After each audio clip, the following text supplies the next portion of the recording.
the Belt of Orion Award for Excellence for the Aerospace Engineering Test Establishment. For over 80 years, flight test and evaluation organizations, presently all consolidated in Cold Lake as the Aerospace Engineering Test Establishment, have made outstanding contributions to Canada's aviation development by providing world-class flight test and experimental services. Flight test and evaluation in Canada began in the years following World War I, when Parliament created the Air Board to regulate air navigation.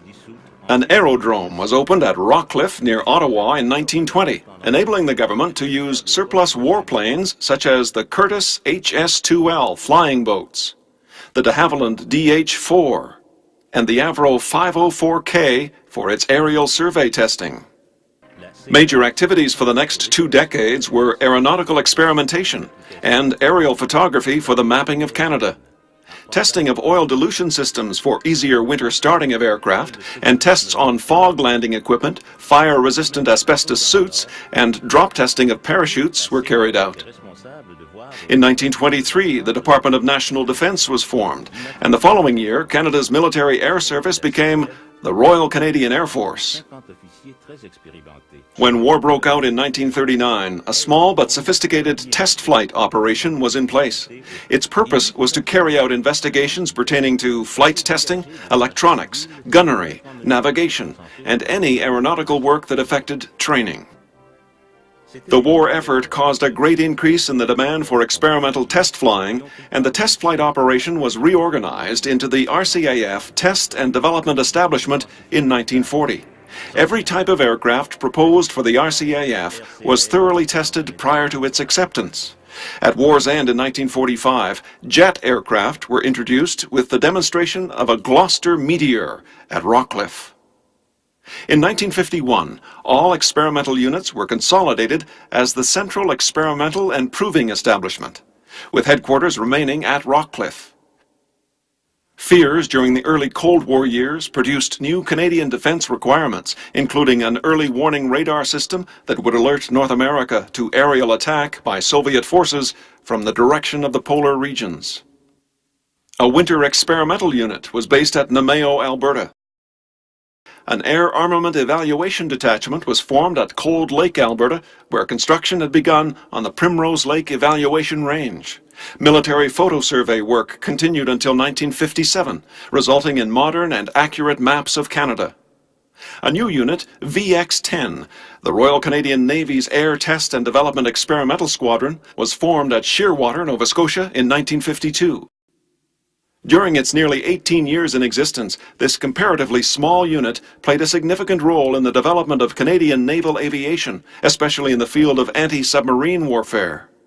The history of the VX-10 is really the story of the special projects carried out by the squadron. Many of them stretch the capabilities of the squadron's personnel and resources to the utmost, such as the complex and hazardous carrier suitability trials aboard the aircraft carriers HMCS Magnificent and Bonaventure, and the BP-20 automatic flight control system trials that were a precursor to today's automated flight control and landing systems.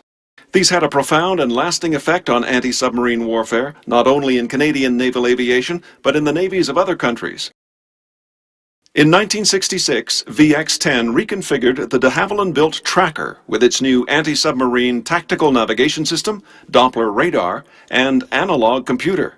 The successful use of this equipment in the first-ever continuous tracking of a Russian nuclear attack submarine greatly improved the submarine detection and localization capabilities of naval patrol aircraft. When the Canadian Navy was considering the use of the anti-submarine Sikorsky Sea King helicopter aboard its frigate and destroyer-size warships, VX-10 responded to the need to develop a system which could rapidly secure the helicopter on deck.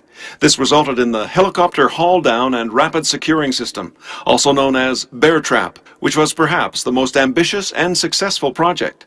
It provided new operational capabilities that would rank with those of the angled deck and the steam catapult. VX-10 can rightly claim an important place in the world's naval aviation history. In 1957, the Central Experimental and Proving Establishment, the CEPE, was moved to RCAF Station Uplands, Ottawa, a move necessitated by the longer runways required for testing new jet aircraft. During its most active years, CEPE was a wide-ranging RCAF mini-command with connections to other testing detachments from Prestwick, Scotland to Yuma, Arizona.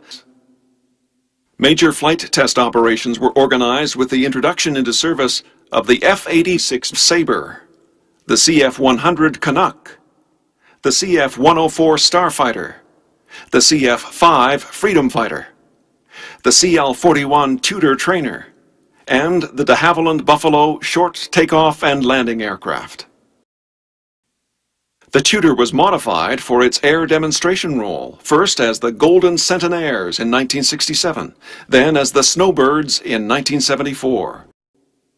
The Argus Tactical Air Navigation System was also upgraded for Maritime Air Command. In 1967, the Air Armament Evaluation Detachment at Cold Lake became 448 Test Squadron. VX-10 Squadron operated out of Shearwater until June 1970, when it was disbanded and merged with 448 Test Squadron and CEPE to form the Aerospace Engineering Test Establishment. AETE was moved to its present location at Cold Lake in 1971. AETE is part of the Canadian Flight Test Centre at Four Wing, Cold Lake, located 300 kilometers northeast of Edmonton. The Flight Test Centre also encompasses the Primrose Lake Evaluation Range, which provides one of AETE's greatest advantages, the large volume of airspace available for its flight test operations. The Primrose Range is capable of collecting and recording images, which are transmitted to the Flight Test Control Room from 3 drop zones. The newly renovated hangar, one of the largest in the world, provides floor space for offices, laboratories, and aircraft as large as the C-130 Hercules and the CP-140 Aurora. The role of AETE is to provide test flight services and expertise to the Canadian Forces and other government departments. It conducts flight and ground testing involving every aircraft type in the Canadian Forces inventory and the evaluation of new systems to be installed on these aircraft. It possesses an extensive infrastructure to support the full spectrum of civil flight testing as well. AETE's aircraft fleet consists of the highly instrumented CF-188 Hornet and the CH-146 Griffon helicopter, as well as the Tudor aircraft used for test support and pilot proficiency. Until April this year, AETE operated the last CT-133 Silver Stars in the Canadian Forces.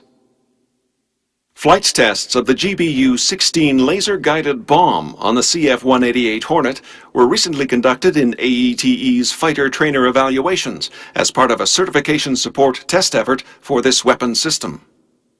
AETE's test facility is used to assess nighttime readability and visual acuity. As the military increases its night operations, the need also increases for testing night vision imagery systems. The military is not the only beneficiary of such testing capabilities. AETE has conducted night vision testing for STARS Air Ambulance Service and a Hellenic Air Force C-130 Hercules. AETE test specialists can evaluate the electromagnetic capability of all things electrical on aircraft and provide expertise in aerodynamics, avionics, software testing, static and dynamic structures analysis, and escape systems. AETE's unique developments in escape system testing have attracted international attention with the development of test platforms for ground and air ejection seats. The ground test vehicle is a modified Dodge Ram 3500, which can be configured to carry any ejection seat currently in use. High-speed film cameras can be affixed to the vehicle, and it can be adapted for a number of customer data collection requirements. This vehicle has been used to conduct ejection seat testing up to 70 miles per hour.